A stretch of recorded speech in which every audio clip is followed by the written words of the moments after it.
Yes, I went live. So, Masters, welcome to part 10 of the book session Autobiography of a Yogi by Master Paramahansa Yogananda. And, there is a very beautiful doha, or there's a very beautiful couplet, which was said by a very famous poet, Sant Kabir. And these lines are in Hindi, but I will also translate them in English, which says that दुख में सुमिरन सब करे, सुख में करे ना कोई, जो सुख में सिमरन करे, तो दुख काहे को होए. And this means that in anguish, in pain, everyone prays and everyone remembers him. But in times of joy, in times of happiness, nobody remembers him, nobody prays to him. And the one who remembers him in joy, in happiness, how can then sorrow come to him? So, Masters, let us in our hearts always have the divine, and let us feel also every moment of our lives that divinity within us, so that we can also navigate this journey called life through not our own consciousness, but through the divine consciousness. And the cosmic chant that we will hear today, it also tells us that if we remember the divinity every moment, then we would not have to face any moment of pain, any moment of sorrow. So this cosmic chant is, Masters, listen, listen, listen to my heart song. I will never forget thee. I will never forsake thee. So gently closing your eyes, Masters.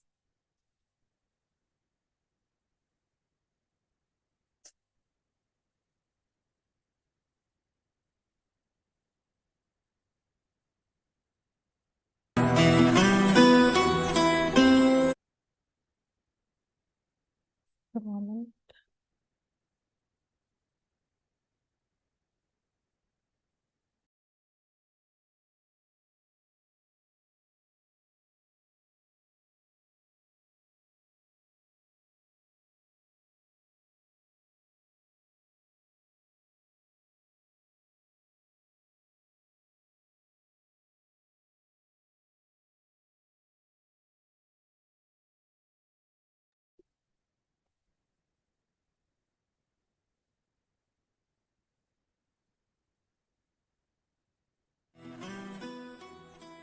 Please close your eyes, Masters. Listen, listen, listen to my heart's song. Listen, listen, listen to my heart's song. I will never forget thee. I will never forsake thee. I will never forget thee. I will never forsake thee. Listen, listen, listen to my heart's song. Listen, listen, listen to my heart's song. I will never forget thee. I will never forsake thee. I will never forget thee. I will never forsake thee. Listen, listen, listen to my heart's song. Listen, listen, listen to my heart's song.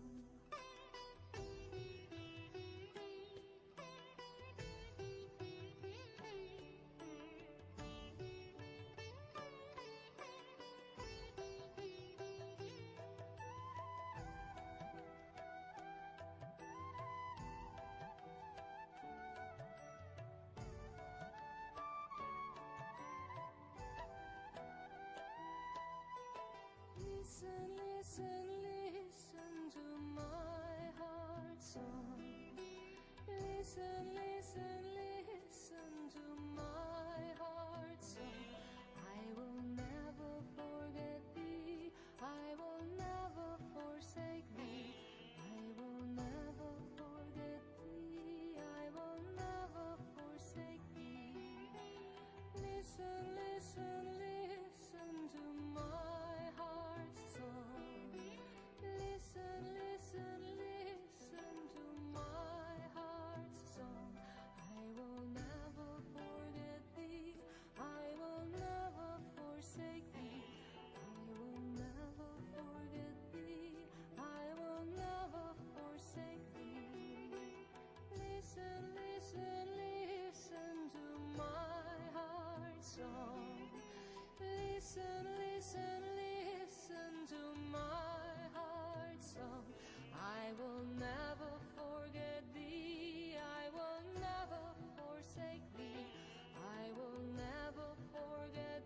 Paying gratitude to all the masters, gently open your eyes.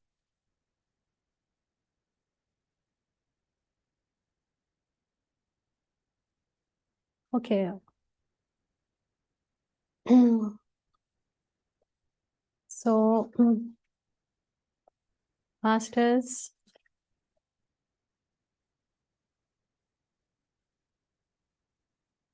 we start with our session for today. And we are on chapter number. What chapter are we on? Can anyone tell? 20. Yes. Thank you, Anaji. And this chapter, what is the name of this chapter? We do not visit Kashmir. Exactly. So, Master, we will be covering chapter 20, which Anaji just mentioned, and also chapter number 21, which is We Visit Kashmir. So, finally, we're gonna visit Kashmir and we're gonna see its magnificence and its beauty. So, are you all ready for this trip to Kashmir, Masters?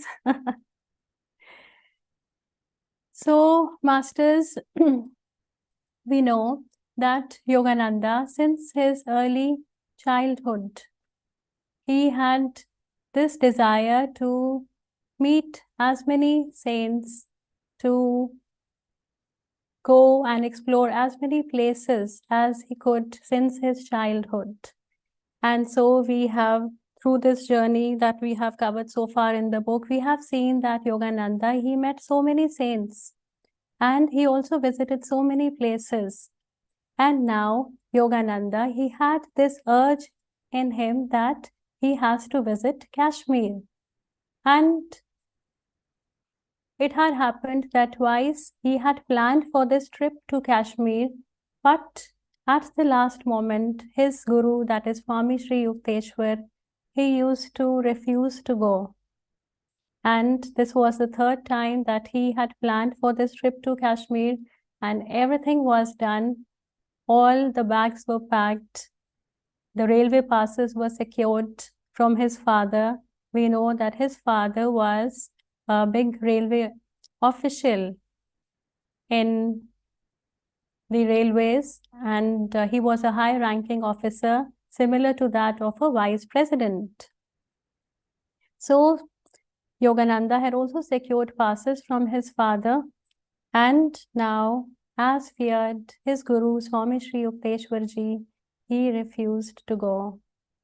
And as a young and rebellious adolescent, Yogananda had thought that this time he would go come what may, with or without his guru. And so he started roping in other friends of him to go for this trip, because since Swami Sri Yukteswarji, he refused to go, and another of the disciple, he also said that since Guru is not going, so I will also not go. So now the railway passes were for two more people who had refused, and so Yogananda, he started roping in other friends of him, and no matter how hard he tried to rope in them, none would budge. And he was feeling a bit embarrassed that now he has told about this trip to everyone. And now what would everyone think? That every time Yogananda, he plans for his trip to Kashmir, but then he just doesn't go. You know, it's similar thing happens with us when we have planned something or when we intend to go somewhere and we have posted on the social media and we have told everyone, so the whole world knows about our plans, and then when this plan doesn't materializes, then we feel a bit bad about it. And so Yogananda was also having the same feelings. And now during this process, Yogananda, he got this realization that this plan would just not work out without the blessings of his guru, Swami Sri Yukteswar. And then he finally went to his guru and he said that, Guruji, I will not go for this trip without you.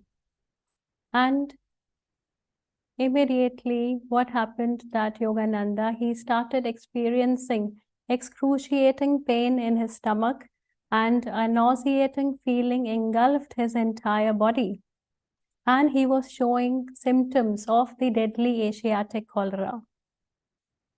So I will just share my screen with you all, masters.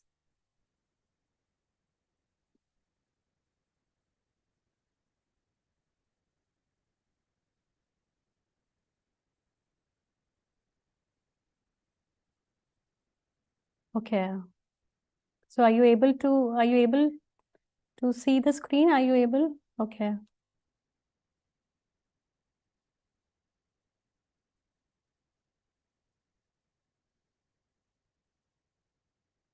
So now Yogananda, he was in extreme pain and he said that, Master, I surrender my life to you.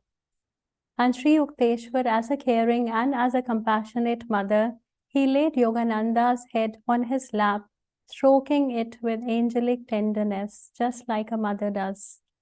And that was the time when Master, that is Swami Sri Yukteswar, he revealed that the only reason why he had refused to go to Kashmir was that he knew that Yogananda would fall gravely ill and it would be difficult to take care of him outside the ashram premises. And then Swami Sri Yukteswar, he said to Yogananda, and I quote, "You see now what would have happened if you were at the station with your friends. I had to look after you in this strange way because you chose to doubt my judgment about taking this trip at this particular time."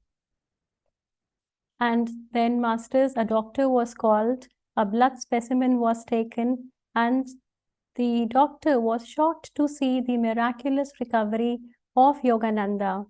And they said that Yogananda is fortunate enough to have a guru with divine healing powers. And friends, we know that this was the second time that Yogananda, he had contracted this deadly Asiatic cholera. And we know that in those times, the cholera was very fatal.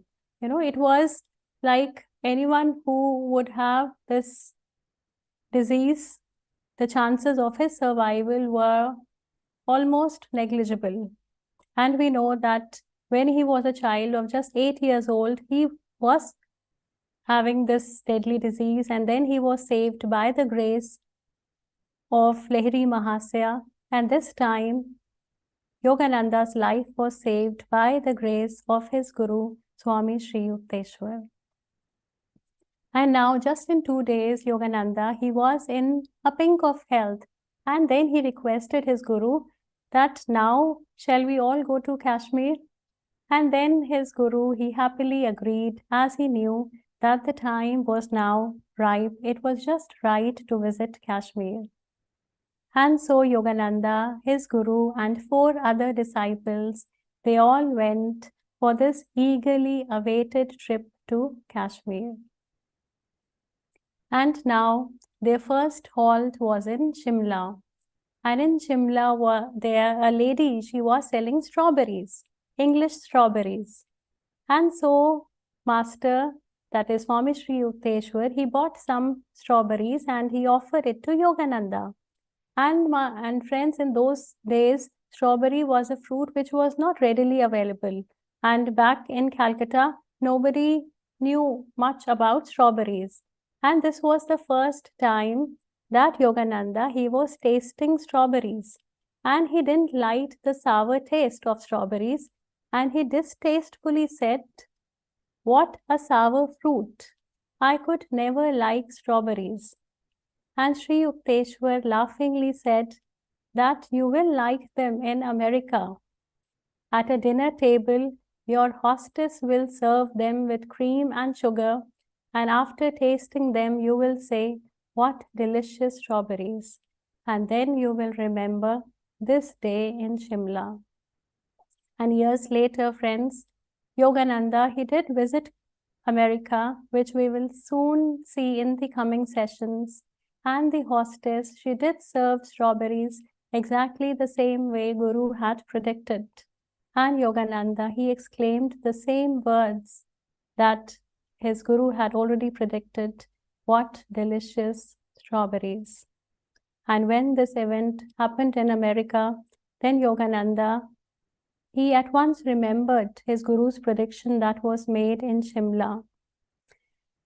So friends, this episode, it is so profound because, it is one thing to know what will happen in future, but it is an entirely different thing to know exactly that in the future you will go to America, okay, and then at a dinner table you will be served strawberries and then you will speak these exact words. So his guru had, such was the power of Sri Yukteswar's, such was his power and such was his higher understanding, and such was also the loving bond between the guru and disciple. And now they were all in Kashmir, and together they saw the beautiful scenic spots and spent their days in the mesmerizing valleys of Kashmir. So they saw lotus lakes, floating gardens, canopied houseboats, Jhelum River, Gulmarg, Shalimar and Nishat Bagh, and enjoyed their trips on the shikaras along with the Dal Lake. And they also enjoyed some Kashmiri delicacies like ice creams and spent some happy weeks in the beautiful Kashmir. And then, friends, Sri Yukteswar, he hinted to all that his body would be subject to suffering in Kashmir. And when Yogananda, he heard these words, he said to Swami Sri Yukteswar that, "Sir, you look a picture of health." And Sri Yukteswar said that there is a chance that I even may leave this earth. And on listening these words, Yogananda, he just fell at his guru's feet and requested that please promise that you won't leave your body now. I'm utterly unprepared to carry on without you. And listening this, Swami Sri Yukteswar, he didn't say anything, but he just smiled. And now, friends, we know that Yogananda, he was pursuing his bachelor's from the Calcutta University. And since his fall term, it was approaching, so he had to leave everyone and he had to leave for his home back in Calcutta, while the rest of them, they stayed back in Kashmir. And just when Yogananda, he reached his home back in Calcutta, he received a telegram which said, "Master dangerously ill." So Swami Sri Yukteswar, who was still in Kashmir, he suffered from very high fever. And immediately Yogananda, he felt very anxious and he felt frantic that his guru, Swami Sri Yukteswar, he might not leave his physical body. So Yogananda, he immediately replied with a telegram that, "I asked for your promise not to leave me. Please keep your body. Otherwise, I also shall die." And a telegram then came back again with the reply of Swami Sri Yukteswar, which said, "Be it as you wish." And Swami Sri Yukteswar, he recovered from his high fever and they all returned from Kashmir back to the ashram in Serampore in West Bengal. And now Yogananda, he was very happy that Swami Sri Yukteswar had kept his promise and he did not leave his physical body. So Yogananda, he felt very happy to see Swami Sri Yukteswar, but at the same time, he felt quite sad because his guru's body was reduced to half its usual weight. But in that state also, Swami Sri Yukteswar was calm and composed as he always was.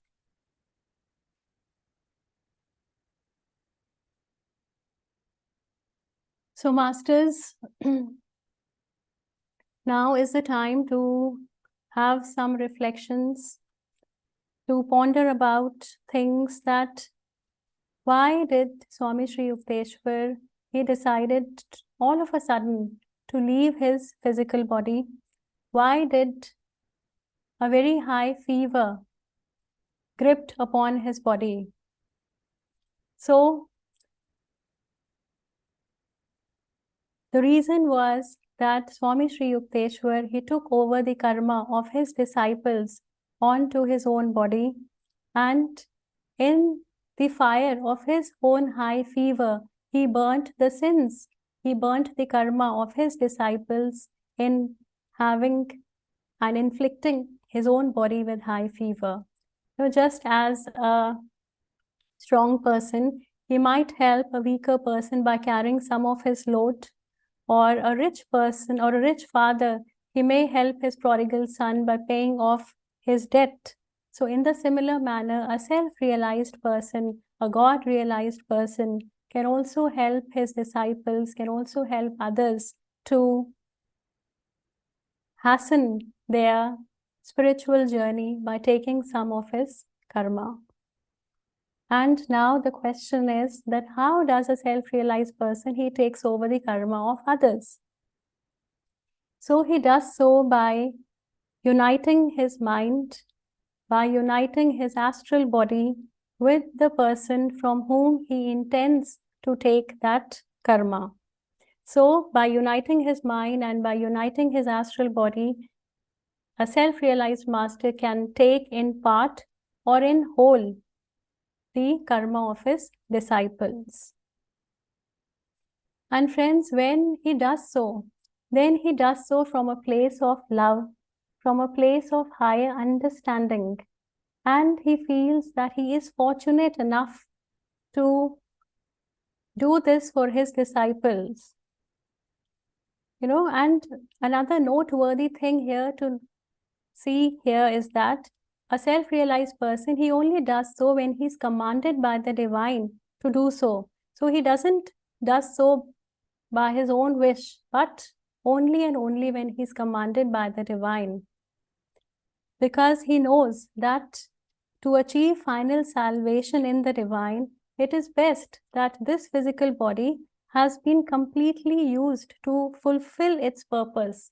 And we know that we have been given this physical body to carry on our duties, to carry on our responsibilities. And also, most importantly, we have been given this physical body to realize self, to experience the divinity within. And when a self-realized person, he has attained and experienced the divinity within, so he also helps others to do so by taking over their karma, because he has made best use of his body, and now he's helping others to do so. So, with this, I got remembered the words of Patriji, where he always used to say that when you know meditation, you teach meditation. When you become enlightened, you make others enlightened. So that is how the self-realized people, they help others also to become enlightened. And now, masters, the spiritual law, it states that when a self-realized person, he takes over the karma of others, then he may not inflict his own body with the disease, with the suffering that he is taking from others. And why is that? Because a self-realized person can go into the superconscious state whenever he does so, whenever he desires, and he can transcend the limitations and transcend the suffering of this body, can transcend the suffering or the illness. So he is not attached to this body at all. So friends, with this, we have understood how a self-realized person, he takes over the karma and why he does so. And so Yogananda, he gave an example of a saint, and he said that he knew a saint who suffered severe physical challenges, including a serious diabetic illness. So the diabetes had gone so far in his body that it had caused sores on his body, and he was And his condition was so bad that he was not even able to sit for 15 minutes for his meditation. But for that saint, his will and his determination was so strong that he wanted to experience the divinity within. And with this determination, he used to sit in for meditation every day for as long as his body would allow him. And then soon he experienced that he was able to sit for 18 hours every day for meditation because his will and his strong determination had showed him the way. And he always used to sit in for meditation with this question that, Lord, will you not come into my broken temple? So broken temple here is the body which is suffering with diabetes. So he used to ask that, Lord, will you not come into my broken temple? And after 3 years of his sincere practice, of his devotion, he experienced an infinite blazing light within his body. And that light, when it came into his body, it removed all the darkness. And the darkness here is his disease, his suffering. Because when we know that wherever the light resides, wherever the divine resides, there can exist no darkness, there can exist no suffering or disease. So friends, this story, it very beautifully highlights the incredible power of unwavering faith, devotion in one's spiritual journey. It teaches us to look beyond our physical challenges and limitations, and it teaches us to focus on our inner journey. So, Masters, now is the time where I tell you about a very recent experience that was experienced by a NASA scientist. He was an Indian and his name was Vasu Bhardwaj. So, Masters, this story will also highlight the grace of Guru, the grace of divine. And Vasu Bhardwaj, he was a NASA scientist and he had written many books on the planet Mars, on Moon. And he was, being a scientist, he was always governed with logic. He was always governed with reasoning. And if there was an evidence to prove something, only then he used to believe. Otherwise, he said that you have to first prove it for me to believe. So what happened was that in 2001, he found out that he had an advanced stage of bone cancer, and this cancer had taken all over his body. He was in the US, and since he was a NASA scientist, he was given the best of the best treatments. His chemo had failed, and the doctors there said that it is just a matter of few days.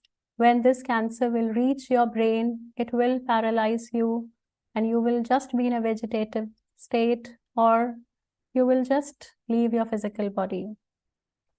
So his condition was so bad, and because of the cancer, his right auditory nerve, it was completely damaged and he was not able to hear from his right ear.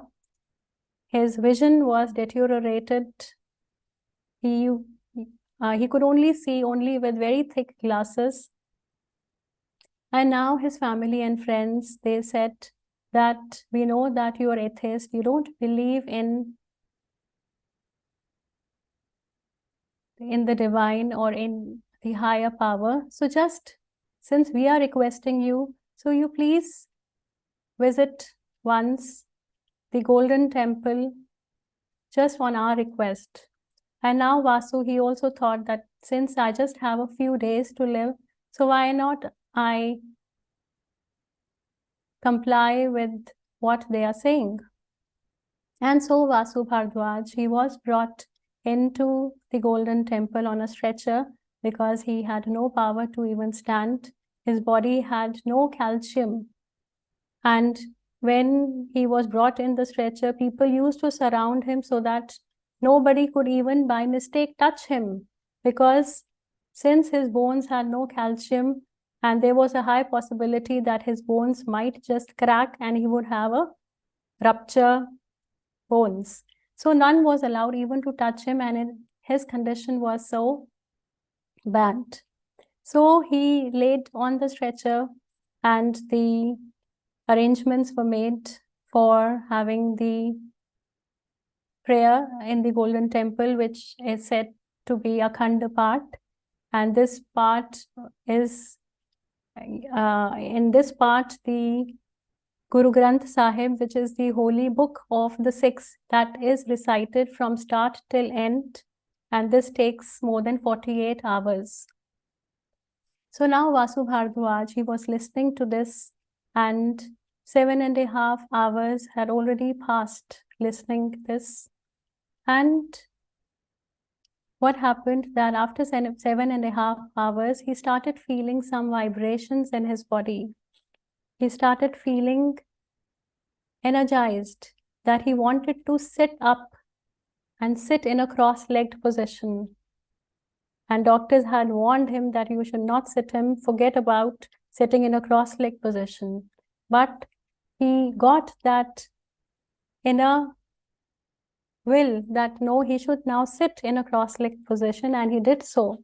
And everyone around him, his family, his friends, they were very shocked, and they could not contain their happiness on seeing him in a sitting posture after so many months.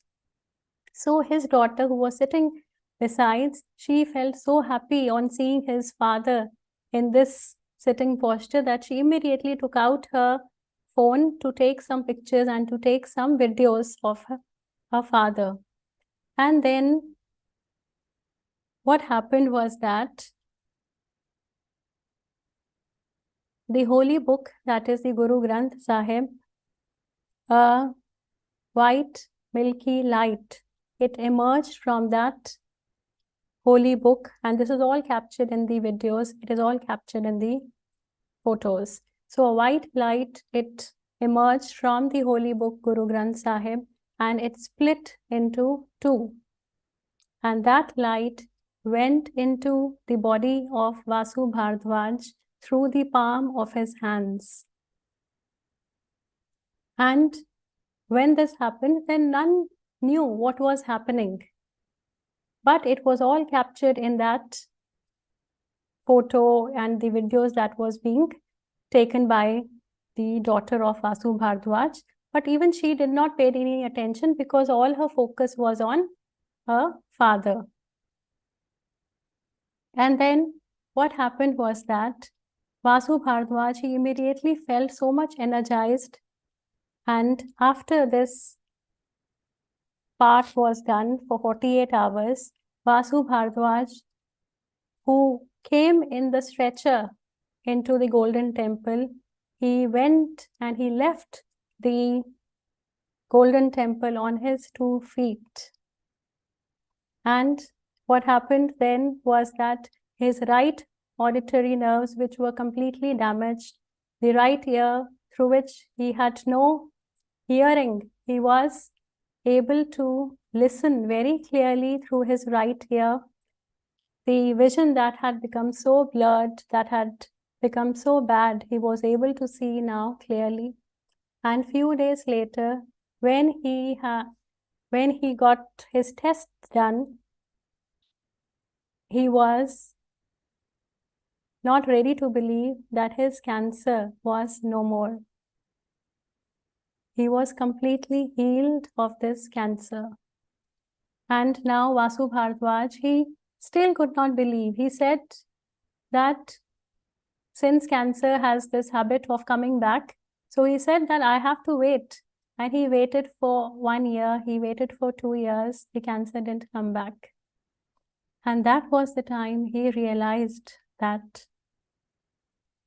he had received the grace of the Guru, he had received the grace of divine.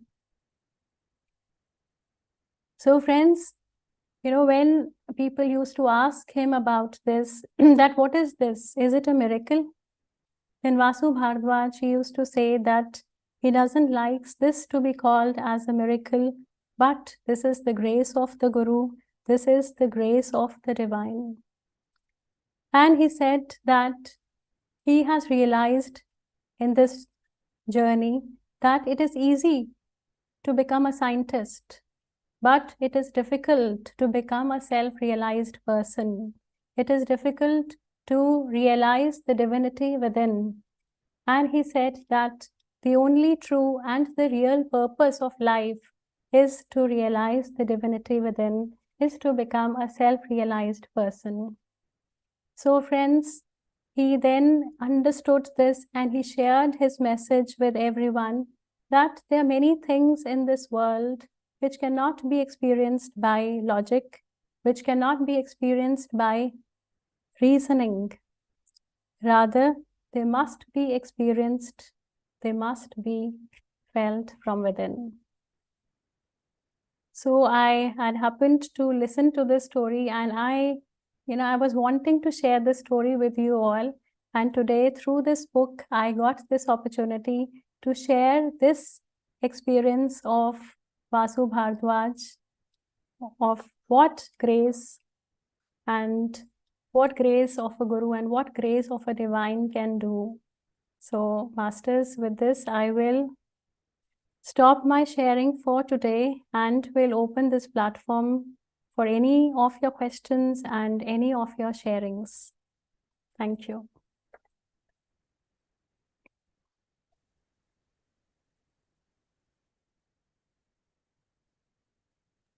Yes, Indrani, please.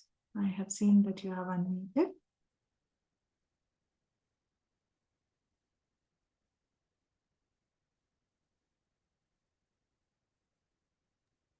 Sorry. Thank you so much, Masters. And thank you so much, Ruchi Master. I can't thank enough how much impact all these sessions have on me.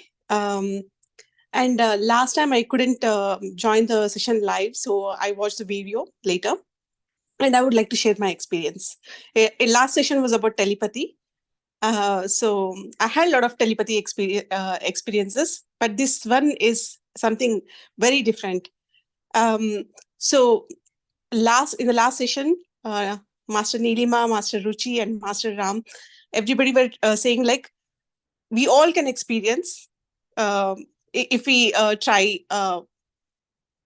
If we try ourselves. So the next day, I was sitting in a patio, and usually whenever I sit, I see eagles fly. One eagle flying very high. So it's not very often. I tend to see it sometimes. So I was sitting there and I was thinking about this story of Swami Mukteshwar, and I was thinking like, let me wish for this. Let me see the eagle today. If I really wish through my conscious that I want to see eagle, I will find eagle today. So I waited there for like probably 15 minutes, and then I couldn't see any eagle. So I thought like I'll just wait for 2 more minutes and then I'll get inside. So I waited for 2 more minutes and then I thought like, okay, this is not going to happen. It will happen only for evolved people and things like that. And then I entered inside. And after entering inside, I saw that I had to empty the trash. So I went outside again. And when I went out, I saw eagle so low. I've never seen eagle flying so low. It was just flying next to our house. And I could see the claws, yellow beak. And I was so, I don't know what to say. I was like in tears that day. So I wanted to share this experience and thank you all for saying that we all can achieve it, because we all can do it, we all can experience it. So I tried, and I really wanted to share this experience. Wow, Indraniji, that is such a beautiful experience, such a beautiful experience. And thank you for coming forward and sharing this beautiful experience with us all. Thank you, Indraniji.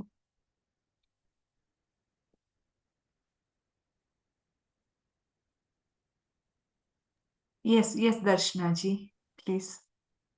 Thank you, Nilimaji, and thank you, Ruchi ji, for this wonderful session and sharing this wisdom. Your each and every sessions are really awesome. Initially, you explained the benefits of meditation or why we meditate, and you covered all the aspects like the benefits of meditation at physical aspect like in focus, concentration, and so on spiritual aspect at energy level, and so on. So nicely you covered everything. It was very comprehensive explanation, so thank you for that. And when it comes to grace, I would like to share two stories from my life. uh, Recently I had frozen shoulder in 2018-19. I did so many physiotherapy, so many things, and so on. And that point in time, I would say, doing some prayers at the end of the day in my meditation to one goddess. And in that, I used to always go off to sleep. And just one fine day, because it was the frozen shoulder was so the pain was so severe that I was not able to sleep. So even if I turn my body, every time I used to be conscious. So my brain knows that okay, now it's paining. Even when I used to be in the sleep. So it was so severe. And I told that, like Devi, that please I would like to get rid of this frozen shoulder pain. And it was a miracle. Next day morning, my frozen shoulder was normal, as if nothing has happened. And since then I don't feel any pain whatsoever. I would have taken this, I would say, physiotherapy for more than 2 years. I tried everything, nothing was working at all. And doctor was saying that okay, maybe I'm too much stress, and because of this it is not giving me the right results. And just in overnight, it was a miracle for me. It was magic, and it was gone. Similarly, when I was young, my father underwent some surgeries. It was lung surgery. It was operated by very renowned and very senior doctor in Mumbai. And surprisingly, his lung was not getting healed, the kind of the healing that should happen after surgery. And doctor said that he was 70 plus that point in time, and he said, in my entire career I never seen anyone taking so much time for healing. And they said, and we consulted all the doctors across Mumbai, and they all mentioned that time is the only medicine. For this there is no medicine. And my father's friend was the relative of one of the disciple of Mahavir Swami. So Mahavir Swami is Jain god in the Jainism, and they are also like master student. And there was one another student who was in the same lineage of that parampara, and he gave one mantra. And my father had to chant for 108 times, and in 2 days everything was fine, and in less than a week he was back to home.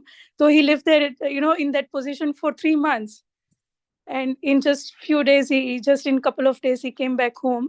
So that was also, I would say, nothing but grace.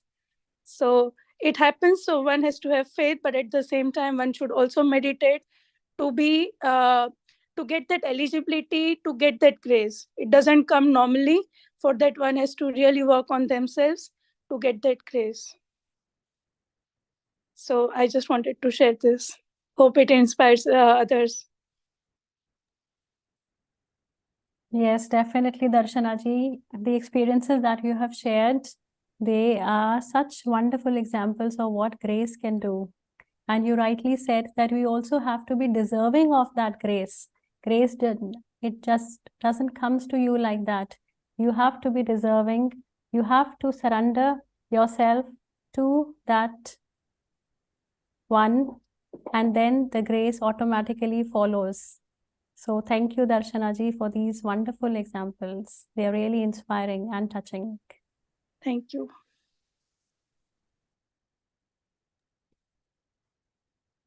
So, Masters, if you would like to ask questions, that also are most welcome, because when we ask questions, then we have a better and a deeper understanding So it's not, so questions are also most welcomed, masters. I think, Ruchi, there was a question by Master Ravi where he asked, is it all about having faith in something? Okay. So that's a very good question. So if we take the example of the NASA scientist that we just, discussed today. So in that example, or in that experience of Vasu Bhardwaj, he did not have faith. He did not believe, he did not trust in something which cannot be proved, which is not governed by logic. But, so there was a question that was posed to him, and he said that it is also possible that when somebody has good karmas from his past, so he already carried so many good karmas from his past that in this life, although he had the seed of faith, he had the seed of trust, but it just required that environment to germinate. And that environment was provided by the suffering that he had to endure. So it was a suffering in disguise, and this suffering brought him closer to the divine. It brought him experience the divinity within, and faith followed. So faith wasn't there before, but it followed later through his healing. So yes, it is about faith, because when you have faith, you are open to receiving the grace. And when you have faith, you also know that yes, you have an anchor to hold on to something with which you can navigate in this life. So, yes. Thank you, Ruchi. I see that Darshanaji also having a question. Yes, Darshanaji. Yeah, I don't have a question, but I wanted to say something, and Ruchiji already mentioned that. So, like as you mentioned, that the scientist was having some past karma, or he would have done this meditation, or gained this, the eligibility of receiving grace in the past life, and this life it got germinated. So, I also wanted to say the same.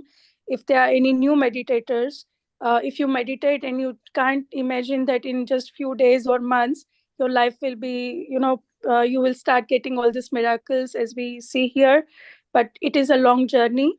It may not give you fruits in this life, but maybe in the future life.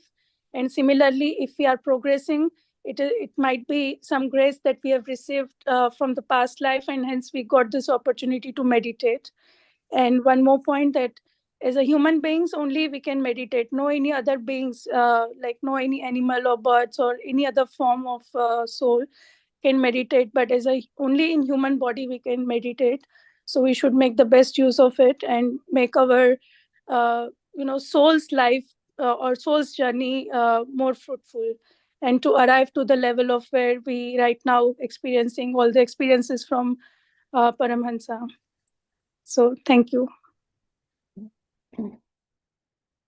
Yes, so beautifully explained, Darshanaji, again. And yes, I have nothing to add. You did such a fantastic job, Darshanaji. Thank you. Thank you, Ruchiji. Okay, so masters, if we do not have any more questions or any experience sharing, Veronica, I see you have unmuted yourself. Would you like to share something? I want to ask you, have I understand right? You want to tell us the sense of suffering, or suffering? We can suffer for other people when we have when we are sick, or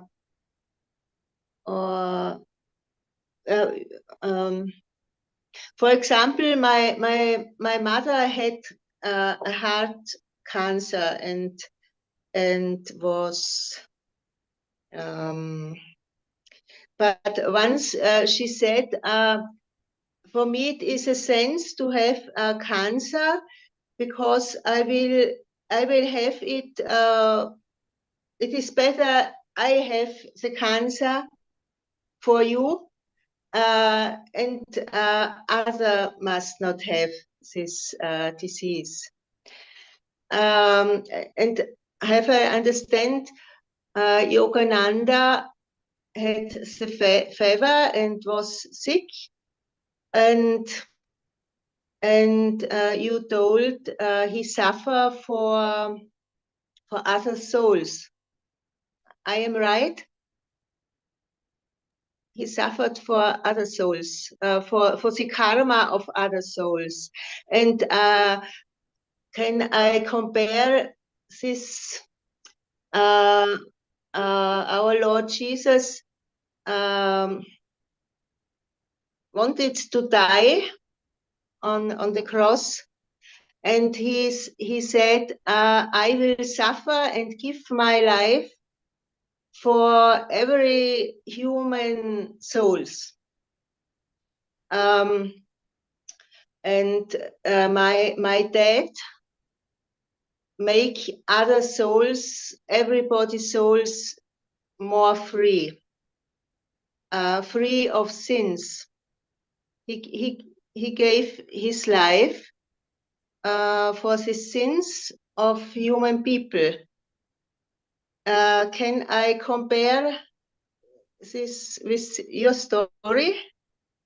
I am right? Have I understand it right? Okay, so Veronica, the analogy that you're giving is perfectly right. Yes, you have understood it correctly. So I will start with your mother. You mentioned that your mother, she said that she wants to have the cancer, but she doesn't wants you to have the cancer. So it's better that cancer comes on her, and it did come to her. Yes? Mhm. Okay. So yes, this is also what we say when we put our energies in the direction that all the suffering is then diverted from you, and all the suffering and all the karmic ramifications. That is, if karma had to come to you and make you suffer, so it got diverted and it came to your mother and she suffered. So what happened in this was that the law of karma, it was satisfied, because the law of karma, the cause and effect, still has to work and somebody has to suffer. So she suffered and she let you be free of that karma. So she had taken that disease. So yes, you're right in this. And then you said that Swami Sri Yukteswar, when he took upon himself the illnesses of his disciples, and because of which he had such a high fever in Kashmir, and that was the reason he also thought of leaving his body, that okay, he will take all of the karma and then he will finally leave his body, because then his body would not be of any use, because then it will be filled with so much of karma from others in the form of illnesses and suffering. So yes, he did that. That also you said perfectly right. And then you mentioned about Lord Jesus. So Lord Jesus taking over the sins of others on his own self, and he gave his own life so that his disciples, so that others could be free of the sins. Exactly, you are right, Veronica, in this. And the thing here is that when he was doing this, then nobody realized what he was doing, why he was doing. It was only when Jesus had left his body, then everyone knew, then everyone realized the words of Jesus and the great power that Jesus had. So what Jesus had done, that when he had left his body, he had given this realization to everyone, that now everyone, yes, they accepted that whatever Jesus said was correct. So he had made everyone evolve in their life. He had given this understanding to others by giving up his own life. So Veronica, all your analogies are perfectly correct. You have understood 100%. Okay.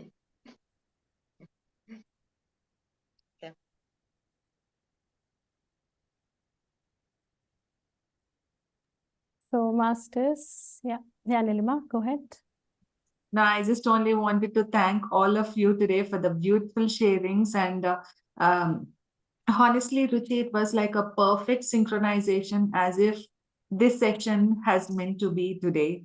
To speak about all these things, how people are coming out of their conditions, and how when we have trust in the divinity, everything we just heal and we know about ourselves. So I just wanted to express my gratitude to each and every one of you here so that I don't take much of the time because everything has been explained very clearly by everyone. And thanks a lot. Thank you, thank you, thank you so much.